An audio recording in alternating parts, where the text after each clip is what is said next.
விஜய் முதலமைச்சராவதை தடுக்க முயற்சிக்கவில்லை என்று கூறியுள்ள நடிகர் ரஜினிகாந்த், திமுக அதிமுக கூட்டணி குறித்து பேசும் அளவுக்கு தாம் தரம் கெட்ட ஆள் கிடையாது என்று காட்டமாக பதிலளித்துள்ளார்.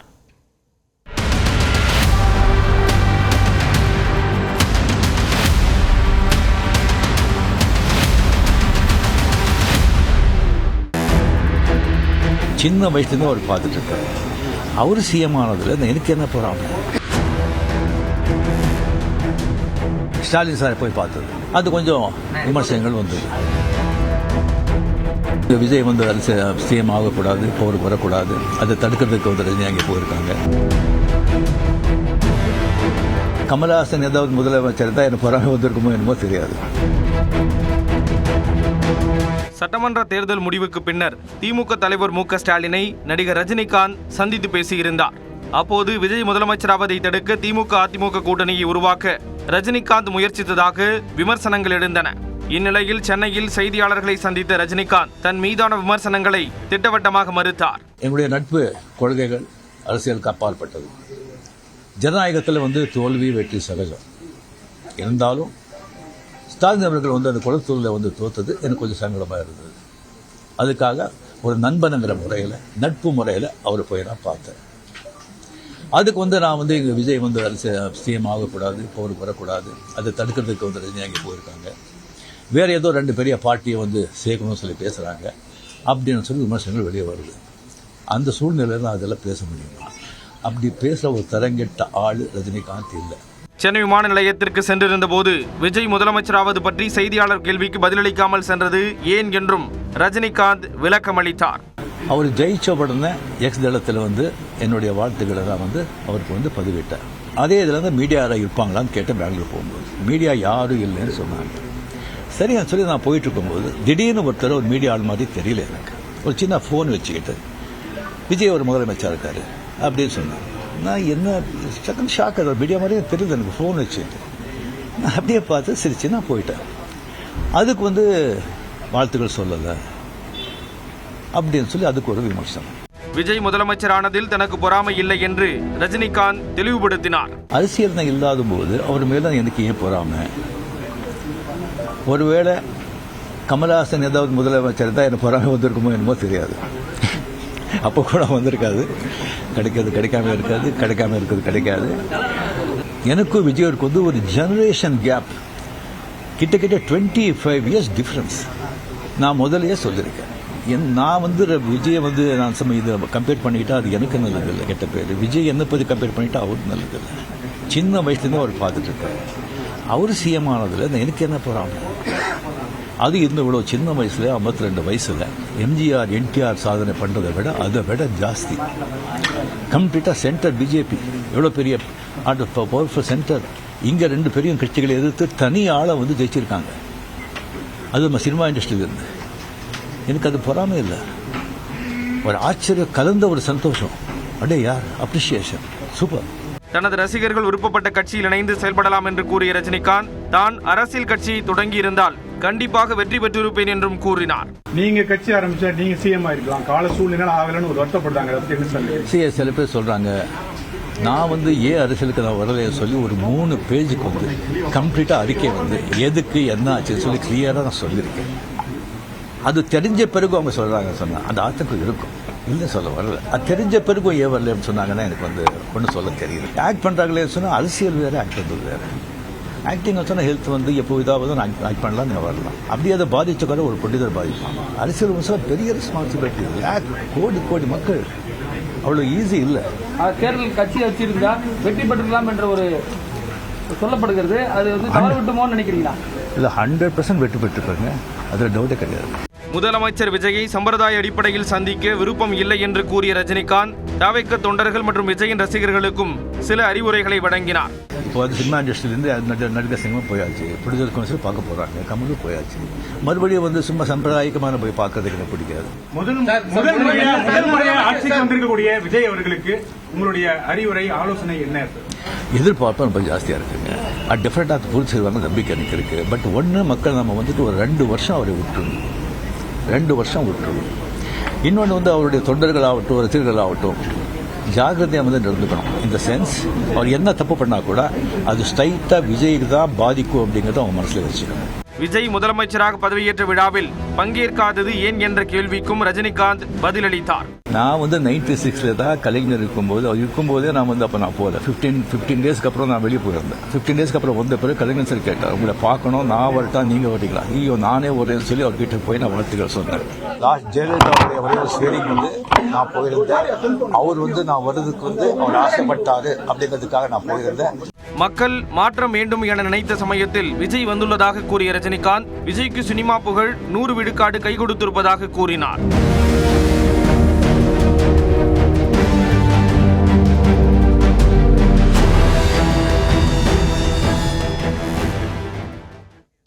தாவேக அரசுக்கு ஆதரவளிப்பதில் தாமதமானது ஏன்? திமுக அதிமுக இணைந்து ஆட்சியமைக்க முயன்றதா உள்ளிட்ட பரபரப்பான கேள்விகளுக்கு விசிக தலைவர் திருமாவளவன் மனம் திறந்துள்ளார். நியூஸ் 18 ஆசிரியர் கார்த்திகை செல்வனுக்கு திருமாவளவன் அளித்த விறுவிறுப்பான பதில்களை இந்த தொகுப்பில் பார்க்கலாம்.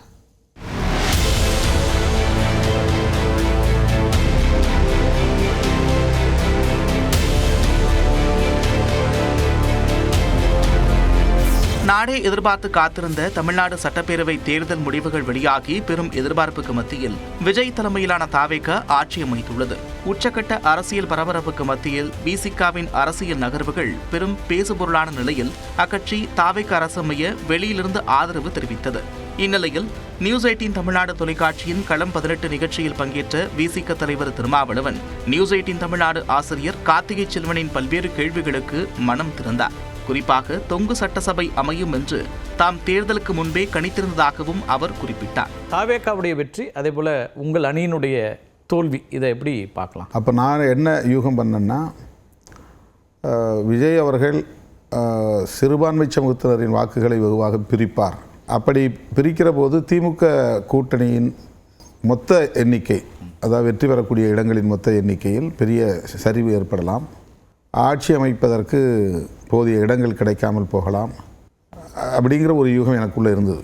நான் இப்படி மாறும் அப்படின்னு எதிர்பார்க்கல. இப்போ ஷார்ட்ஃபால் வந்து டிஎம்கே தான் வரும் அப்படின்னு தான் நான் நினச்சேன். தேசிய ஜனநாயக கூட்டணியை வீழ்த்தும் நோக்கம் வெற்றி பெற்றிருப்பதாக கூறிய திருமாவளவன் சிறுபான்மையினரின் வாக்குகள் பெருமளவு தாவேகாவிற்கு சென்றிருப்பதாகவும் கூறினார். அதிமுக சரிவை நோக்கி போகும் என்பதை தேர்தல் பரப்புரையில் கூறியிருந்ததாக குறிப்பிட்ட திருமாவளவன் தமிழ்நாடு அரசியல் களம் தாவேக வெர்சஸ் பாஜக என்று மாறியிருப்பதாக தெரிவித்தார். பிஜேபியினுடைய நேர் எதிராக இருக்கக்கூடிய காங்கிரஸ் அங்கே அமைச்சர்கள் இடம்பெற போகுது. பிஜேபியை ஐடியாலஜிகளாக தொடர்ந்து எதிர்க்கிற இடதுசாரி கட்சிகள் அவங்களுக்கு ஆதரவாக இருக்கிறாங்க. பிஜேபியை கடுமையாக விமர்சனம் பண்ணக்கூடிய விசிகா அங்கே ஆதரவு நல்கி இருக்கிறது. பிஜேபியால் ஏற்கவே முடியாத இஸ்லாமியர் கட்சி அங்கே இருக்குது. அப்போ இந்த நிலையில் தாவேக அரசாங்கத்தை எதிர்த்து அரசியல் பண்ணக்கூடிய இடத்துல இன்றைக்கி பிஜேபி தான் படிப்படியாக முன்னால் வந்து நிற்பாங்க. திமுக அதிமுக இணைந்து ஆட்சியமைக்க முயன்றதா என்ற கேள்விக்கும் திருமாவளவன் பதிலளித்தார். 7ஆம் தேதி எங்களுக்கு தனித்தனியாக ஒரு அழைப்பு வருது, திடீர்னு வந்து சிஎம் பார்க்க விரும்புகிறார் அப்படின்னு. அப்போ அங்கே ஒரு கருத்து வைக்கப்பட்டது என்னன்னா, இது மாதிரி வந்து நம்ம அணியும் அதிமுக அணியும் சேர்ந்தால் நாமளே ஆட்சி அமைக்க முடியுங்கிற ஒரு ப்ரப்போசல் வந்துருக்குது. அதில் எடப்பாடி அவர்களை வந்து முதலமைச்சராக முன்மொழிகிறாங்க. இதை பற்றி உங்கள் கருத்து என்ன அப்படின்னு முதல்ல நான் வந்து சொல்கிறேன். இது திமுகவுக்கே பெரிய கேள்விக்குறியாயிரும், உங்களுடைய எதிர்காலமே சூன்யமாயிரும், இது நல்ல முயற்சி இல்லை அப்படின்னு நான் சொல்கிறேன். கம்யூனிஸ்டுகளும் கிட்டத்தட்ட அந்த மாதிரியான ஒரு டோனில் தான் கருத்து சொன்னாங்க. தொடர்ந்து பேசிய அவர் தனக்கு முதலமைச்சராக வாய்ப்பு வந்ததாகவும் குறிப்பிட்டார். 8ஆம் தேதி இரவு நான் வந்து அவரை பார்த்து சொல்லான்னு போனப்போ அவர்கிட்ட நான் பேசிகிட்டு இருக்கும்போது அவர் வந்து, இல்லை நீங்கள் இடதுசாரிகள் எடுக்கிற முடிவின் அடிப்படையில் ஒரு முடிவு எடுக்கிறதா சொல்லிட்டீங்க, அதனால் நீங்கள் வந்து அவருக்கு சப்போர்ட் பண்ணுங்கள், இது திரு ஸ்டாலின் சொல்கிறார். ஆமாம் அவர் சொல்கிறார். அது அவர் போனது பிறகு அங்கே இருந்தவங்க மத்தியில் ஒரு கருத்து வருது என்னென்னா, இல்லை இப்போ வேறு மாதிரி ஒரு லேட்டர் டெவலப்மெண்ட் இருக்குது, வந்து உங்களை வந்து காமன் கேண்டிடேட்டாக ப்ரப்போஸ் பண்ணியிருக்காங்க, நீங்கள் முதல்வர் அப்படிங்கிற மாதிரியும், எடப்பாடியோ இன்னும் மற்ற 2-3 பேரோ வந்து துணை முதல்வருங்கிற மாதிரியும் பேசுகிறாங்க. யார் பேசுகிறாங்கன்னா ஏடிஎம் விஷயில் பேசிகிட்டு இருக்கிறாங்க. இப்போ நாங்கள் அதில் வந்து அப்படி ஒரு நிலை வந்தால் நீங்கள்லாம் அதுக்கு ஒத்துக்கிட்டால் வெளியிலேருந்து தான் எங்களால் சப்போர்ட் பண்ண முடியும், நாங்கள் அதுக்குள்ளே வரமாட்டோம், இதுக்கு எப்படி உங்கள் கருத்து என்ன அப்படின்னாங்க. நான் சிரிச்சுக்கிட்டே சொன்னேன், இதெல்லாம் நடக்கிற கதையா, தமிழ்நாட்டில் வந்து அந்த மாதிரிலாம் நடக்குமா, அதுக்கெல்லாம் வாய்ப்பு இல்லைங்கன்னு சொல்லிட்டு ரொம்ப ஃபன்னியாக தான் நான் எடுத்துக்கிட்டேன். அமைச்சரவையில் இடம்பெறலாம் என்று நிர்வாகிகள் வலியுறுத்தியும் வெளியிலிருந்து ஆதரவு தர தனிப்பட்ட முறையில் முடிவெடுத்ததாக கூறிய திருமாவளவன் தாவேகாவிற்கு ஆதரவளித்த கடைசி தருணத்திலும் மற்றொரு வாய்ப்பு வந்ததாகவும் பிரத்யேக தகவலை பகிர்ந்து கொண்டார். தோழர் வந்தால் நல்லாயிருக்கும், அவர் திருச்சி கிழக்கில் கூட இடைத்தேர்தலை நிற்கட்டும். இது ப்ரொபோசல் அங்கிருந்தே வருது. ஆமாம், அவங்களே சொன்னதா என்று சொல்கிறாங்க. நான் யார்த்தையும் பேசலை, அவங்களே சொன்னதா என்று சொல்கிறாங்க. இது ஓவர் ஃபோனில் மறுபடியும் விஜயை உறுதிப்படுத்துகிறார் உங்கள்கிட்ட. ஆமாம், என்கிட்ட கான்காலில் போட்டு கொடுக்குறாங்க. சார் நீங்கள் வாங்க சார், கம்ஃபர்ட்டாக இருக்கலாம், ஒன்றும் பிரச்சனை இல்லை, நீங்கள் என்ன நினைக்கிறீங்களோ அது மாதிரி இருக்கலாம் அப்படின்னு அவர் 2 வாரத்தில் சொல்லி முடிச்சிடுறாரு. இடையில என்ன சுற்றி வெளியில் பேச்சு நடந்துகிட்டு இருக்கிறது எனக்கு தெரியாது. முதலமைச்சரா துணை முதலமைச்சரா இந்த முடிவு எடுக்க முடியாம தான் விசிகே தடுமாறுது அப்படின்றதா வெளியில் இருக்க விமர்சனம்.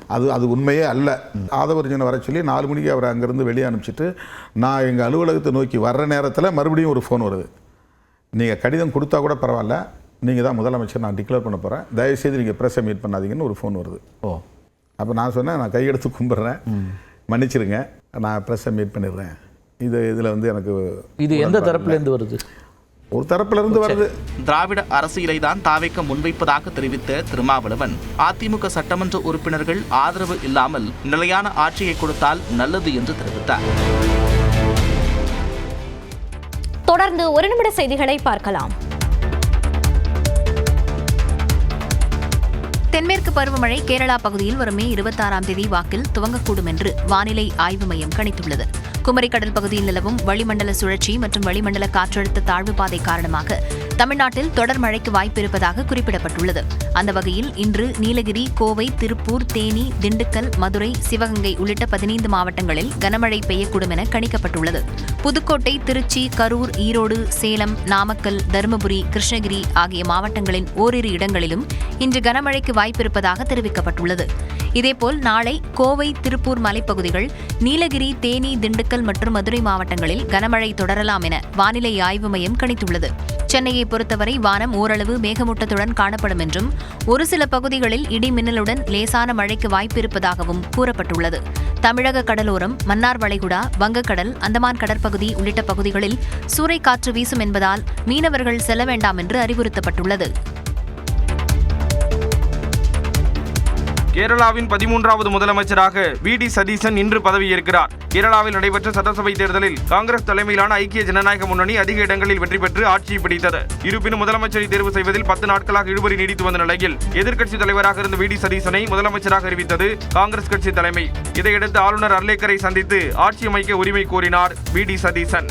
இந்நிலையில் கேரளாவின் 13வது முதலமைச்சராக இன்று பதவியேற்கிறார் சதீசன். திருவனந்தபுரத்தில் நடைபெறவுள்ள பதவியேற்பு விழாவில் காங்கிரஸ் தலைவர் மல்லிகார்ஜுன கார்கே, மக்களவை எதிர்க்கட்சித் தலைவர் ராகுல் காந்தி, வயநாடு எம்பி பிரியங்கா காந்தி உள்ளிட்டோர் கலந்து கொள்கின்றனர். இதனிடையே ரமேஷ் சென்னிதலா, கே. முரளிதரன், சன்னி ஜோசப், பிந்து கிருஷ்ணா, ஏ.பி. அனில்குமார், பி.சி. விஷ்ணுநாத், எம். லிஜு, ரோஜு எம்ஜான் உள்ளிட்ட 21 பேர் கொண்ட அமைச்சர்கள் பட்டியலை வி.டி. சதீசன் அறிவித்தார். மேலும் இந்திய யூனியன் முஸ்லிம் கட்சியைச் சேர்ந்த 5 எம்எல்ஏக்களுக்கும் அமைச்சர் பதவி வழங்கப்பட்டுள்ளது.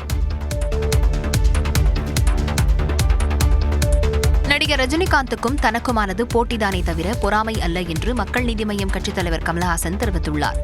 சேயோன் பட தொடக்க விழாவுக்காக மதுரை வந்த அவர் விமான நிலையத்தில் செய்தியாளர்களை சந்தித்தார். அப்போது பேசிய கமலஹாசன் முதலமைச்சர் விஜயின் ஆட்சிக்கு இன்னும் 6 மாத காலம் அவகாசம் கொடுக்க வேண்டும் என கூறினார்.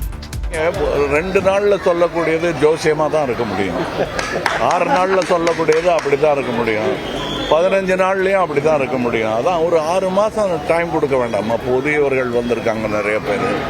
அதனால் புதியவர்களை நம்ம கம்மியாகவும் எடை போட வேண்டாம், ரொம்பவும் எதிர்பார்க்கக்கூடாது. என்ன நடக்குமோங்கிறத பார்த்துக்கிட்டு நீங்கள் தானே ஓட்டு போட்டீங்க, நீங்கள் தான் அது நல்லபடியாக நடக்குதாங்கிறது நீங்கள் தான் கவனிக்கணும், நாங்களும் கண்காணிக்கிறோம். தன்னை பற்றி ரஜினிகாந்த் கூறிய கருத்துக்கும் கமலஹாசன் பதிலளித்தார். சிரிப்போட தான் சொன்னாரே தவிர நாங்கள் 2 பேருமே ஒருத்தர் பார்த்து பொறாமப்பட்டது கிடையாது, போட்டி போடுவோம், பட் பொறாமப்பட்டது கிடையாது. We are the best sportsman you can find in Tamil Nadu. அது நாங்கள் சினிமா துறையில் இருக்கோம், நாங்கள் கிரிக்கெட் விளையாடி இருந்தாலும் இப்படி தான் இருந்திருக்கோம். அதிமுக பொதுச் செயலாளர் எடப்பாடி பழனிசாமியை முதலமைச்சர் விஜய் நேரில் சென்று சந்திக்காதது குறித்த கேள்விக்கு மற்றவர்களைப் போலத்தான் தானும் வேடிக்கை பார்ப்பதாக கூறினார். அதிமுக எம்எல்ஏக்கள் மற்றும் அமமுக சார்பில் வெற்றி பெற்றவருக்கு அமைச்சர் பதவி கொடுத்தால் சிபிஐ விசாரணை கோருவோம் என்று அமமுக பொதுச் செயலாளர் டிடிவி தினகரன் எச்சரித்துள்ளார். திருச்சியில் செய்தியாளர்களிடம் பேசிய அவர், அதிமுகவை அழிக்க நினைத்த விஜயை அதிமுக எம்எல்ஏக்கள் ஆதரிப்பது எப்படி நியாயம் என்றும் வினவினார். எங்களது எம்எல்ஏவோட பேரம் பேசி ஏதோ ஒரு உங்களுக்கு செஞ்சு தரேன்னு சொல்லி தானே கூட்டிருக்கீங்க. அது குதிரை பேரம் தானே. நீங்கள் ஒன்றிய அவங்களுக்கு அமைச்சர்கள் கொடுத்தீங்கன்னா உறுதியாக சிபிஐ என்கொயரி கோருவோம். கஷ்டகாலம் தான். அனைத்து சோதனைகளையும் கடந்து அதிமுக சாதனை படைக்கும் என்றும் டிடிவி தினகரன் தெரிவித்தார். புரட்சி தலைவர் ஆரம்பித்த அந்த இயக்கத்தை யாராலும் அழிக்க முடியாது. இடையில இது மாதிரி 96ல் நீங்க பார்த்திருப்பீங்க, இது போன்ற சலசலப்புகள் ஏற்பட்டது. இது போன்ற திஷ்டிகள் இடையில அதிமுக நடப்பது உண்டு. உறுதியாக அதிமுக இந்த சோதனைகள் எல்லாம் கடந்து வர்ற தேர்தலில், பாராளுமன்ற தேர்தலிலே சாதனை படைக்கும். அதிமுகவை அழிக்க துணை போகும் செங்கோட்டையனை ஜெயலலிதாவின் ஆன்மா மன்னிக்காது என்றும் டிடிவி தினகரன் கூறினார். ஆனைமங்கலம் செப்புத் தகடுகளை கங்கை கொண்ட சோழபுரத்தில் பொதுமக்கள் பார்வைக்கு நிரந்தரமாக காட்சிப்படுத்த வேண்டும் என கங்கை கொண்ட சோழபுரம் மேம்பாட்டு குழும தலைவர் கோமகன் கோரிக்கை வைத்துள்ளார். இதுகுறித்து நியூஸ் 18 தமிழ்நாட்டிற்கு அவர் பேட்டியளித்தார். அதில் இந்த செப்புத் தகடுகளின் பெருமையை பற்றி பேசினார். இது ராஜராஜ சோழன் வழங்கியிருந்த ஆணையாக இருந்தாலும், ராஜராஜ சோழன் வழங்கிய தானத்தை பற்றிய ஆனைமங்கல செப்பேடாக இருந்தாலும் இது அவர் காலத்தில் வெளியிடப்படவில்லை. இதை ராஜேந்திர சோழன் தான் வெளியிட்டார் என்பது அந்த செப்பேட்டில் உள்ள வடமொழி பகுதியே சொல்கிறது. தொடர்ந்து சோழர்களின் வரலாற்றை பொதுமக்கள் தெரிந்து கொள்ளும் வகையில் இந்த செப்புத் தகடுகளை தமிழ்நாட்டிற்கு கொண்டு வர வேண்டும் என கோரிக்கை வைத்தார். இந்த கங்கை கொண்ட சோழபுரம் என்பது மாமன்னன் ராஜேந்திர சோழனால் உருவாக்கப்பட்ட ஒரு தலைநகரம். இந்த ஆனைமங்கலம் செப்பேடு ராஜேந்திர சோழனால் வெளியிடப்பட்டிருக்கு. எனவே இந்த ஆனைமங்கலம் செப்பேட்டை தமிழகத்திற்கு கொண்டு வருவதோடு அந்த செப்பேடு என்பது கங்கை கொண்ட சோழபுரத்தில் பொதுமக்கள் பார்வைக்கு நிரந்தரமாக காட்சிப்படுத்த வேண்டும். செப்புத் தகடுகளை நாட்டிற்கு கொண்டு வர பிரதமர் மோடி எடுத்த முயற்சிக்கு அவர் நன்றி தெரிவித்தார்.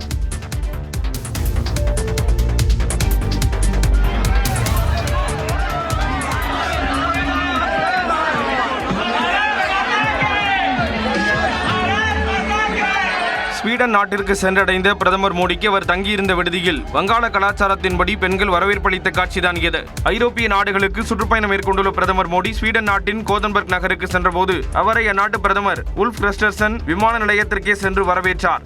பின்னர் கோதன்பர்க் நகரில் உள்ள விடுதிக்கு சென்ற பிரதமர் மோடிக்கு பரதநாட்டியம் ஆடியும் இன்னிசை கச்சேரி நடத்தியும் உற்சாகமாக வரவேற்றனர்.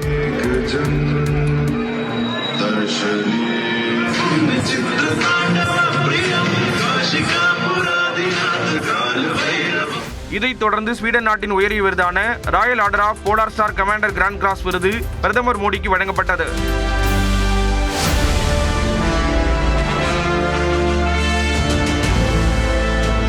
இதையடுத்து பேசிய பிரதமர் மோடி தனக்கு வழங்கப்பட்ட ஸ்வீடனின் உயரிய விருதை ஒட்டுமொத்த இந்திய மக்களுக்கு கிடைக்கும் அங்கீகாரமாக கருதுவதாக கூறினார். Royal order of the polar star के सर्वोच्च सम्मान से सम्मानित किया गया. ये सिर्फ मेरा सम्मान नहीं है, यह 140 करोड़ भारतवासियों का सम्मान है. முன்னதாக ஸ்வீடன் நாட்டின் வான்பரப்புக்குள் நுழைந்த பிரதமர் மோடியின் விமானத்திற்கு அந்நாட்டின் போர் விமானங்கள் சூழ்ந்து பாதுகாப்பு வழங்கின.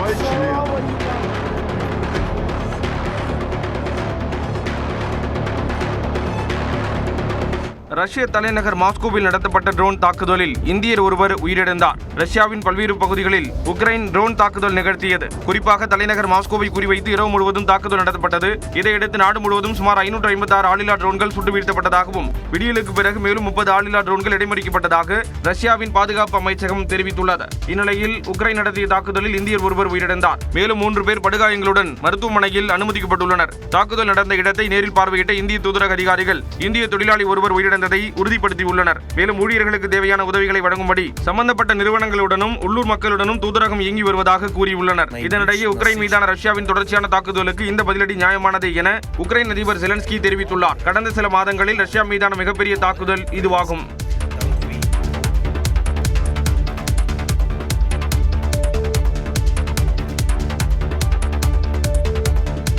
ராஜஸ்தான் அணிக்கு எதிரான போட்டியில் 5 விக்கெட் வித்தியாசத்தில் டெல்லி அணி த்ரில் வெற்றி பெற்றது. IPL கிரிக்கெட் திருவிழாவின் 62வது லீக் ஆட்டத்தில் டெல்லி கேபிட்டல்ஸ் ராஜஸ்தான் ராயல்ஸ் அணிகள் மோதின. டெல்லி அருண்ஜேட்லி மைதானத்தில் நடைபெற்ற இந்த ஆட்டத்தில் டாஸ் வென்ற டெல்லி அணி பந்து வீச்சை தேர்வு செய்தது.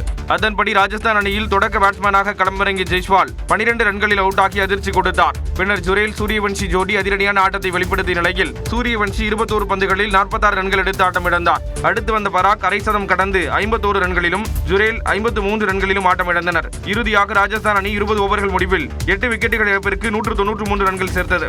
194 ரன்கள் என்ற இலக்குடன் களமிறங்கிய டெல்லி அணியில் KL ராகுல், அபிஷேக் போரால் ஜோடி சிறப்பான ஆட்டத்தை வெளிப்படுத்தி மலமளவென ரன்களை குவித்தனர். அபிஷேக் போரல் 51 ரன்களும் KL ராகுல் 56 ரன்களும் எடுத்து ஆட்டமிழந்தனர். இறுதி ஓவர்களில் அக்சர் பட்டேல் 2 சிக்சர்களுடன் 34 ரன்கள் எடுத்து அணியை வெற்றியை நோக்கி அழைத்துச் சென்ற நிலையில் கடைசி ஓவரில் அசுதேஷ் சர்மா 5 பந்துகளில் 18 ரன்கள் விளாசி டெல்லி அணியை வெற்றி பெற வைத்தார். ராஜஸ்தான் அணியில் ஜோஃப்ரா ஆர்ச்சர் மற்றும் பிரிஜேஷ் சர்மா ஆகியோர் தலா 2 விக்கெட்டுகளும் சனகா 1 விக்கெட்டும் வீழ்த்தியதால் டெல்லி 5 விக்கெட்டுகள் வித்தியாசத்தில் வெற்றி பெற்றது. தமிழ்நாட்டில் கத்திரி வெயில் வாட்டி வதைத்து வரும் நிலையில் பல்வேறு பகுதிகளில் பரவலாக பெய்த மழையால் குளிர்ச்சியான சூழல் நிலவியது. குமரி கடல் மற்றும் அதனை ஒட்டிய பகுதிகளின் மேல் ஒரு வளிமண்டல சுழற்சி நிலவி வருவதாக வானிலை மையம் தெரிவித்துள்ளது. அதே சமயம் வடகிழக்கு தமிழகம் மற்றும் அதனை ஒட்டிய பகுதிகளின் மேல் மற்றொரு வளிமண்டல சுழற்சி நிலவுகிறது. இந்நிலையில் தமிழ்நாட்டின் பல்வேறு மாவட்டங்களில் நேற்று பரவலாக மழை பெய்தது. குறிப்பாக கிருஷ்ணகிரி மாவட்டம் ஓசூர் மற்றும் அதன் சுற்றுவட்டார பகுதிகளான மத்திகிரி, ஜூஸ்வாடி, பேகேப்பள்ளி, பாகலூர் உள்ளிட்ட பகுதிகளில் மிதமான மழை பெய்தது.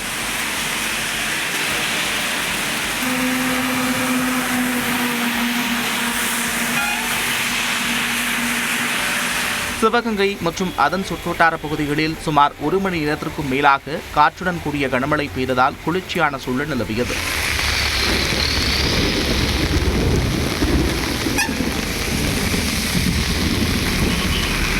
இதேபோன்று திண்டுக்கல் மாவட்டம் பழனி மற்றும் கொடைக்கானல் சுற்றுவட்டார பகுதிகளில் 2 மணி நேரம் பெய்த மழையால் சாலைகளில் தண்ணீர் பெருக்கெடுத்து ஓடியது.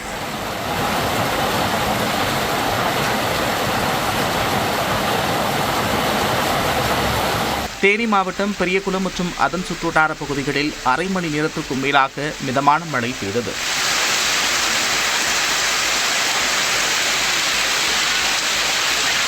புதுக்கோட்டை புதிய பேருந்து நிலையம், திருவப்பூர், மச்சுவாடி, திருக்கோக்கர்ணம், போஸ்நகர், மேட்டுப்பட்டி, மாலையீடு உள்ளிட்ட பகுதிகளில் அரை மணி நேரத்திற்கும் மேலாக இடி மின்னலுடன் மழை பெய்தது.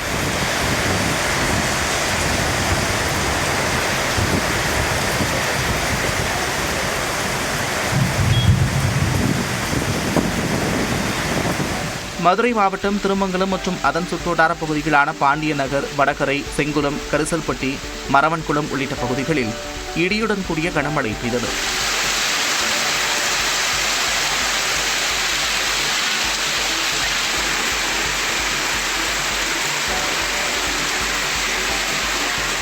நாகை மாவட்டம் சிக்கல், வேளாங்கண்ணி, கீழ்வேளூர், பலிபுரம், திருக்குவளையில் கனமழை பெய்ததால் சாலையின் தாழ்வான பகுதிகளில் தண்ணீர் பெருக்கெடுத்து ஓடியது.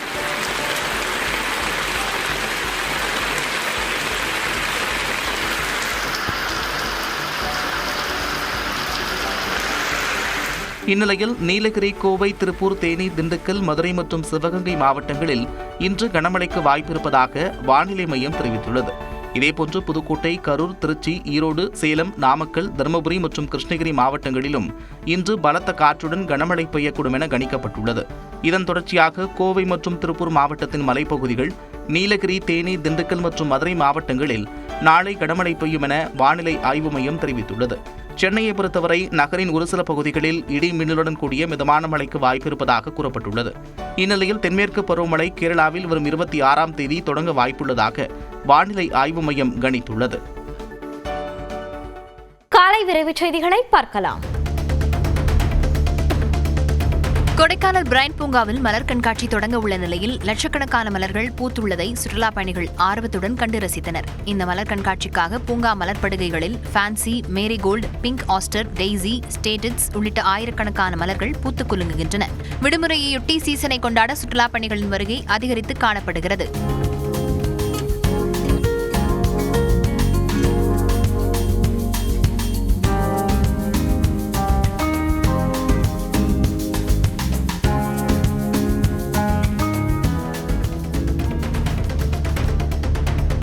நீலகிரி மாவட்ட கோடை சீசனின் முத்தாய்ப்பான உதகை அரசு தாவரவியல் பூங்காவின் 128வது மலர் கண்காட்சி இன்று பிரம்மாண்டமாக தொடங்குகிறது. இதற்காக பூங்காவில் 70 வகைகளில் நடவு செய்யப்பட்டுள்ள 10 லட்சம் வண்ண மலர்களும் 40,000 மலர் தொட்டிகளும் மாடங்களில் பூத்து குலுங்கி சுற்றுலா பயணிகளை கவர்ந்து வருகின்றன. ஃபேமிலிஸ் நிறைய பேர் வருவாங்க. சம்மருக்கு இது ஒரு பெஸ்ட் ஸ்பாட்டாக இருக்கும் அவங்க வந்து என்ஜாய் பண்ணுறதுக்கு. இந்த மாடத்தில் நிறைய ஃப்ளார்ஸ் வச்சுருக்காங்க. லைக் நம்ம இது வரைக்கும் பார்க்காத நிறைய கலர்ஸில் பார்க்க முடியுது. கண்ணுக்கே ரொம்ப குளிர்ச்சியாக இருக்குது.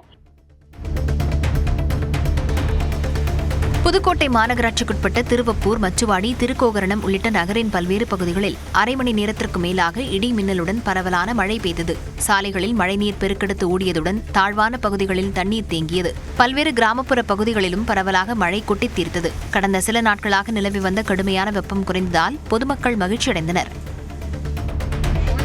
புதுக்கோட்டை மாவட்டம் பொன்னமராவதி அருகே ராங்கியம் அழகிய நாஞ்சியம்மன் கோயில் திருவிழாவை முன்னிட்டு ஜல்லிக்கட்டு போட்டி நடைபெற்றது. ராங்கியம் பெரிய கண்மாயில் நடந்த இந்த போட்டியில் பல்வேறு மாவட்டங்களிலிருந்து வந்திருந்த 200 காளைகளும் 50 மாடுபிடி வீரர்களும் பங்கேற்றனர். காளைகளை தழுவிய மாடுபிடி வீரர்களுக்கும் நீண்ட நேரம் வீரர்களை திணறடித்து களமாடிய காளைகளுக்கும் பரிசுகள் வழங்கப்பட்டன. இதனை சுற்றுவட்டார பகுதியைச் சேர்ந்த 2000க்கும் மேற்பட்டோர் கண்டு ரசித்தனர்.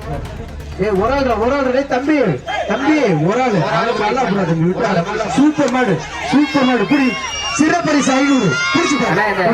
சூப்பர் மாடு, அருமையான மாடு, அருமையான வீரர், சூப்பரா சூப்பர் மாடு, அருமையான மாடு, மாடு வெற்றி பெற்று ஒரு ஆள் சூப்பர் மாடு, மாடு வெற்றி பெற்று சூப்பரா சூப்பர் அருமையான மாடு, பிடிச்சுப்பாரு சூப்பர் ஆனா மாடு வெற்றி பெற்று.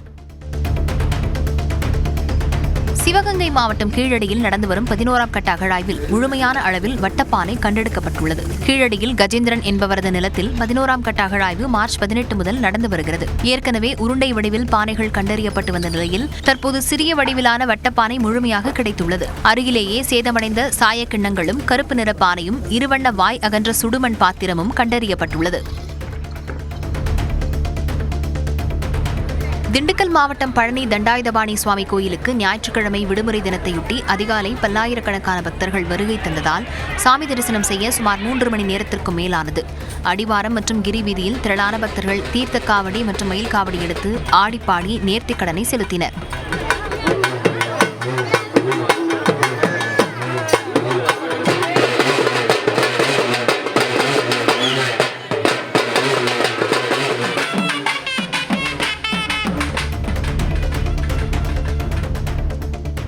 நீட் நுழைவுத் தேர்வில் வினாத்தாள் கசிவு உள்ளிட்ட பல்வேறு குளறுபடிகள் மற்றும் தேர்வு ரத்து செய்யப்பட்டதை கண்டித்து சென்னை எழும்பூர் ரயில் நிலையத்தில் தமிழ்நாடு இளைஞர் காங்கிரஸ் சார்பில் ரயில் மறியல் போராட்டம் நடைபெற்றது.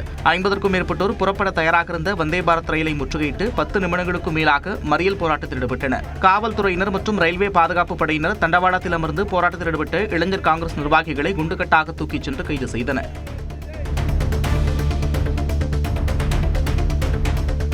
சென்னை 1000 விளக்கு தொகுதிக்குட்பட்ட கோபாலபுரம் பகுதியில் விளையாட்டு மைதான மேம்பாட்டு பணிகளை சபாநாயகர் ஜே.சி.டி. பிரபாகர் ஆய்வு செய்தார். பின்னர் செய்தியாளர்களிடம் பேசிய அவர், அதிமுக சட்டமன்ற உறுப்பினர் அளித்த மனுக்கள் மீது நடவடிக்கை எடுக்க காலக்கெடு ஏதும் இல்லை என்றாலும் சட்டமன்ற விதிகளுக்கு உட்பட்டு விரைவில் முடிவெடுக்கப்படும் என்றார். சட்டசபை விதிகளுக்கு உட்பட்டு சட்ட விதிகளுக்கு உட்பட்டு ஆய்வு என்பதற்கு காலக்கெடு கிடையாது. ஆனால் விரைவில் அதை பற்றி உரிய முடிவு உரிய நேரத்தில் எடுக்கப்படும். மக்கள் இதுதான் சரியான முடிவு என்று சொல்லக்கூடிய அளவில் சட்ட விதிகளுக்கு உட்பட்டு அந்த முடிவுகள் எடுக்கப்படும். தேர்தல் பரப்புரையில் சினிமாவை போல வசனம் பேசிய தாவேக தலைவர் விஜய் முதல்வராக பொறுப்பேற்ற பிறகு சட்டமன்றத்தில் அச்ச உணர்வோடு அமர்ந்திருப்பதாக திமுக முன்னாள் அமைச்சர் ரகுபதி தெரிவித்துள்ளார். புதுக்கோட்டை திமுக நிர்வாகிகள் கூட்டத்திற்கு பின்னர் செய்தியாளர்களிடம் பேசிய அவர் தாவேக குதிரை பேரம் நடத்தியிருப்பதாக தெரிவித்தார். வெளியே வந்து அவர் பேசிய அந்த தைரியமான பேச்சுக்கள் சினிமா வசனங்களாகவும் சட்டமன்றத்துக்குள்ளே அவர் அமர்ந்திருந்தது மிகவும் ஒரு அச்ச உணர்வோடு ஒரு பயங்கலந்த உணர்வோடு இருப்பதாகத்தான் எங்களுக்கு தோன்றுகிறது. ஓமனில் 18 ஆண்டுகளாக சிக்கி தவிக்கும் மயிலாடுதுறையைச் சேர்ந்த பெண்ணை மீட்டு தரக்கோரி குடும்பத்தினர் கண்ணீர் மல்க கோரிக்கை விடுத்துள்ளனர். எம்ஜிஆர் காலனியைச் சேர்ந்த ஹசன் நிஷா என்பவர் 18 ஆண்டுகளுக்கு முன்பு ஓமன் நாட்டிற்கு வீட்டு வேலைக்கு சென்றிருந்தார். அங்கு ஏற்பட்ட தீ விபத்தில் அவரது பாஸ்போர்ட், விசா உள்ளிட்ட ஆவணங்கள் எரிந்து போனதால் அவர் தாய்நாடு திரும்ப முடியாமல் ஓமனில் சிக்கிக் கொண்டார். இதனிடையே அவரது கணவர் இறந்ததற்கு கூட அவர் வர முடியவில்லை. தனது தாயை மீட்டுத்தர வேண்டும் என்று அவரது மகன் முதலமைச்சருக்கு கண்ணீர் மல்க கோரிக்கை விடுத்துள்ளார்.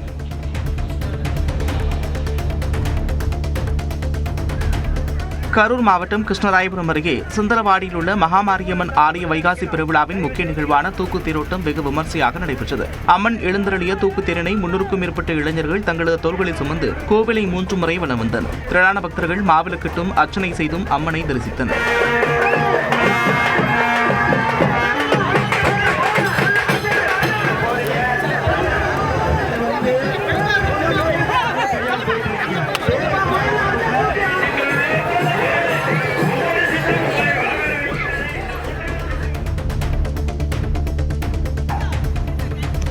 சிவகங்கை மாவட்டம் சிங்கமுனரி அருகே விறுவிறுப்பாக நடைபெற்ற மஞ்சு விரட்டு போட்டியில் 200க்கும் மேற்பட்ட காளைகள் களம் கண்டன. கட்டையன்பட்டி கிராமத்தில் உள்ள முத்துமாரியம்மன் கோவில் வைகாசி பூச்சொரிதல் விழாவை முன்னிட்டு நடைபெற்ற மஞ்சு விரட்டு போட்டியில் சுற்றுவட்டார பகுதிகளில் இருந்து 200க்கும் மேற்பட்ட காளைகள் பங்கேற்றன. சீறி பாய்ந்த காளைகளை அடக்கிய வீரர்களுக்கு பல்வேறு பரிசுப் பொருட்கள் வழங்கப்பட்டன.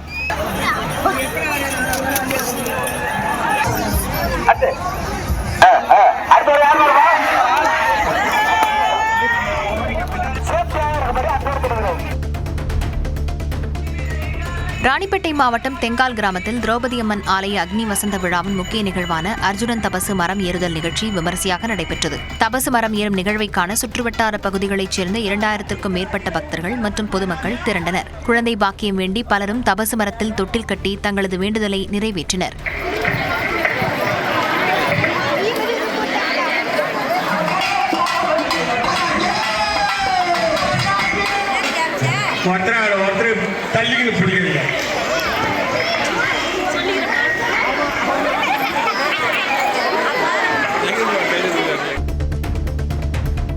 காலை தொடங்கி மாலை வரை முதலமைச்சர் விஜய் மக்கள் பணியில் ஈடுபட்டு வருவதாக அமைச்சர் சிடிஆர் நிர்மல்குமார் தெரிவித்துள்ளார். மதுரையில் நிர்வாகிகள் மத்தியில் பேசிய அவர் ஓராண்டில் முதலமைச்சர் விஜயின் செயல்பாடுகள் தெரியவரும் என்றார். இதுவரைக்கும் நீங்க பார்க்காத அமைச்சர்கள், நீங்கள் பார்க்காத முதலமைச்சர், எந்த முதலமைச்சராவது சாப்பாட்டு பாவம் எடுத்துட்டு போயிருக்காரா? மக்கள் கொடுத்த ஒரு பணியாக காலையில ஆரம்பிக்கிறவர் சாயந்தரம் வரைக்கும் அனைத்து துறைகளும் விரிவுபட முடிச்சிருக்காரு. கண்டிப்பா எல்லாமே மாறும். குமரி மாவட்டத்தின் முக்கிய சுற்றுலா தலங்களில் ஒன்றான திருப்பரப்பு அருவியில் கோடை விடுமுறையால் சுற்றுலா பயணிகளின் வருகை அதிகரித்து காணப்பட்டது. மலையோர பகுதிகளில் கடந்த சில நாட்களாக மழை பெய்து வருவதால் அருவியிலும் தண்ணீர் மிதமாக கொட்டி வருகிறது. இதனால் குடும்பத்துடன் வந்த சுற்றுலா பயணிகள் அருவியில் நீண்ட நேரம் நீராடி மகிழ்ந்தனர். அருகில் உள்ள நீச்சல் குளத்திற்கும் சென்று குழந்தைகளுடன் நீச்சல் அடித்து மகிழ்ந்தனர்.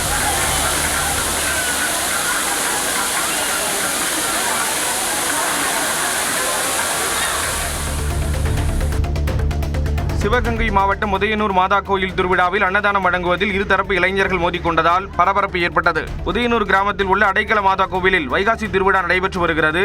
இதையொட்டி நடைபெற்ற அன்னதானத்தில் உணவு பரிமாறுதல் தொடர்பாக இளைஞர்கள் மத்தியில் வாக்குவாதம் ஏற்பட்டு கைகலப்பாக மாறியது.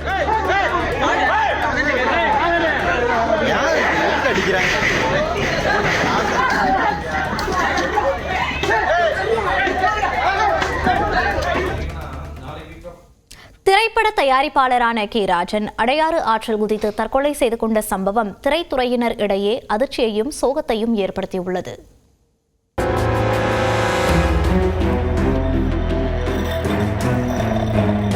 தமிழ் சினிமாவில் 1980களில் இருந்து திரைப்பட தயாரிப்பாளராகவும் விநியோகஸ்தராகவும் தீவிரமாக செயல்பட்டு வந்தவர் கே ராஜன்.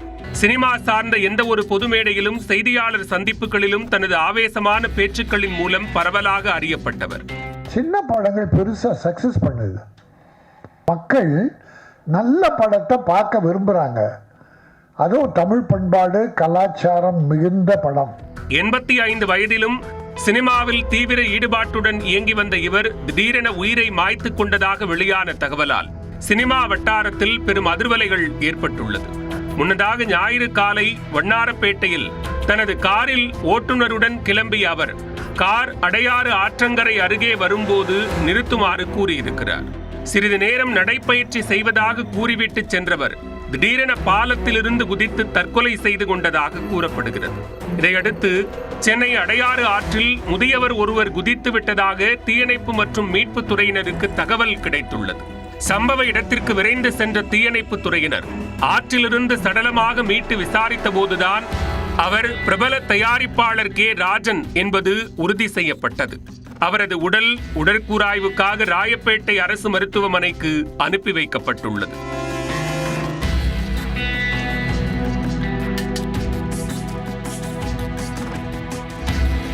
இறுதியாக கே ராஜன் தனது கார் ஓட்டுநருடன் சென்றதால் அவரிடம் ஏதேனும் பேசினாரா, மன வருத்தத்தில் இருந்தாரா என காவல்துறையினர் விசாரித்து வருகின்றனர்.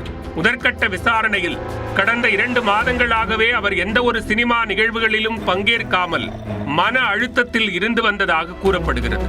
கடந்த சில காலமாக தனது குடும்பத்துடன் பெரிதாக தொடர்பில்லாமல் தனியாக வசித்து வந்த கே ராஜன் திடீரென விபரீத முடிவை எடுத்தது ஏன் என்பது குறித்து போலீசார் பல்வேறு கோணங்களில் விசாரித்து வருகின்றனர். தயாரிப்பாளர்களின் நஷ்டங்கள், நடிகர்களின் அதிகப்படியான சம்பளம் மற்றும் திரையுலகில் நிலவும் முறைகேடுகள் குறித்து எந்தவித ஒளிவு மறைவும் சமரசமும் இன்றி உடைத்து பேசி செய்திகளில் இடம் பிடித்து வந்தவர் கே ராஜன். 1983ஆம் ஆண்டு நடிகர் சுரேஷ் நடித்த பிரம்மச்சாரிகள் திரைப்படத்தின் மூலம் தயாரிப்பாளராக தனது திரைப்பயணத்தை தொடங்கினார். 1991ஆம் ஆண்டு நிழல்கள் ரவி சரத்குமார் நடித்த நம்ம ஊரு மாரியம்மா திரைப்படத்தை இயக்கியதன் மூலம் இயக்குனராகவும் தமிழ் சினிமாவில் வலம் வந்தார். கணேஷ் சினியார்ட்ஸ் மூலம் பல திரைப்படங்களை தயாரித்த இவர் அப்பாஸ், குணால் நடித்த உணர்ச்சிகள் உள்ளிட்ட படங்களை இயக்கியிருக்கிறார். கடந்த 2000ஆம் ஆண்டில் சென்னை திரைப்பட விநியோகஸ்தர்கள் சங்கத்தின் தலைவராக பொறுப்பு வகித்து சினிமா வர்த்தகத்தில் முக்கிய பங்காற்றினார். இவரது மகன் பிரபுகாந்தும் தமிழ் சினிமாவில் நடிகராக அறிமுகமானவர் என்பது குறிப்பிடத்தக்கது. 2019ஆம் ஆண்டு வெளியான LKG படத்தை இவர்தான் இயக்கியுள்ளார். 85 வயதான மூத்த ஆளுமை ஒருவர் இத்தகைய துயரமான முடிவை தேடிக்கொண்டது சினிமா வட்டாரத்தில் பெரும் விவாதத்தையும் சோக அலையையும் ஏற்படுத்தியுள்ளது. இவரது மறைவுக்கு திரைத்துறையைச் சேர்ந்த பலரும் தங்களது இரங்கல்களை தெரிவித்து வருகின்றனர்.